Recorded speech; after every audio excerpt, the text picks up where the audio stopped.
Hello mga bata!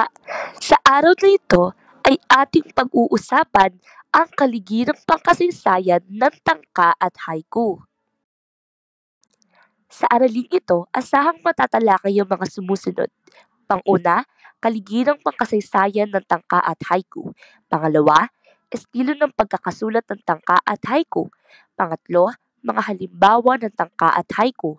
Pang-apat, pagkakaiba at pagkakatulad ng tangka at haiku. Kung handa na kayo, simulan na natin. Ang tangka at haiku ay mga anyo ng tulang Hapon na umusbong sa iba't ibang panahon. Ang tangka ay nagmula noong ika-2 siglo at kabilang sa antolohiya ng Manyoshu o Collection of 10,000 Leaves.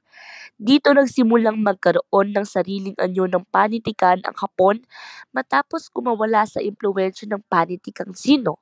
Sa kalaunan, nakabuo sila ng sistemang pagsulat na tinawag na kana, na hango sa mga karakter ng Tsina upang ilarawan ng sariling tunog ng wikang Hapon. Tumungo naman tayo sa tangka.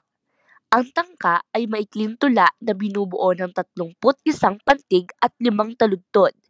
Karaniwan itong may paksa tungkol sa pagbabago, pag-iisa o pag-ibig at puno ng damdamin at emosyon.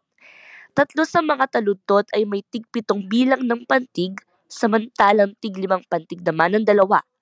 Madalas itong ginagamit ng mga nagmamahalan o mga aristocrats bilang laro ng palitan ng taludtod. Sa ganitong paraan, nagiging daan ang tangka upang ipahayag ng mga Hapon ang kanilang saloobin at damdamin. Samantala, isinilang naman noong ika-15 siglo ang haiku, isang bagong anyo ng tula. Binubuo ito ng 17 pantig na hinahati sa 3 taludtod. Ang mahalaga sa haiku ay ang wastong antala o paghinto na tinatawag na kiru at ang salitang paghihintuan o kireji na madalas matagpuan sa huling parirala ng berso. Noong panahon ng pananakop ng Hapon sa Pilipinas, lalong lumaganap ang haiku at pinahalagahan bilang paraan ng masining na pagpapahayag. Sa pamamagitan nito, naipakita ng mga Hapon ang kahalagahan ng malinaw at maikli ngunit makahulugang panulaan.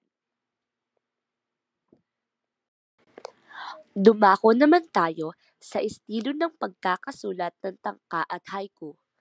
Maikling awitin ang tangka na binubuo ng 31 pantig na may 5 taludtod. Karaniwang hati ng pantig sa mga taludtod ay 7, 7, 7, 5, 5 o 5, 7, 5, 7, 7 o maaaring pagkapalit-palit din ngunit kabuuan ay dapat 31 pantig pa rin. Karaniwang paksa ng tangka ang pagbabago, pag-ibig at pag-iisa. Samantala, ang haiku ay mas pinaikli pa sa tangka. May 17 bilang ang pantig na may 3 taludtod, 5, 7, 5 o maaaring pagkapalit-palit din. Ngunit ang kabuuan ay dapat 17 pantig pa rin. Ang paksang ginagamit naman sa haiku ay tungkol sa kalikasan at pag-ibig. Ngayon, tayo'y dumako sa halimbawa ng tanka at haiku. Halimbawa ng tanka. Una, katapusan ng aking paglalakbay ni Oshikoshi Mitsune. Isinalin sa Filipino ni M.O. Jackson. Napakalayo pa nga, wakas sa paglalakbay, sa ilalim ng puno, tag-init, gulo ang isip. Ikalawa, aking giliw, o aking giliw, sa iyo pag-ibig ko, lahat ibigay, puso at isipan ko, iaalay sa iyo. Halimbawa ng haiku. Una, tanawin.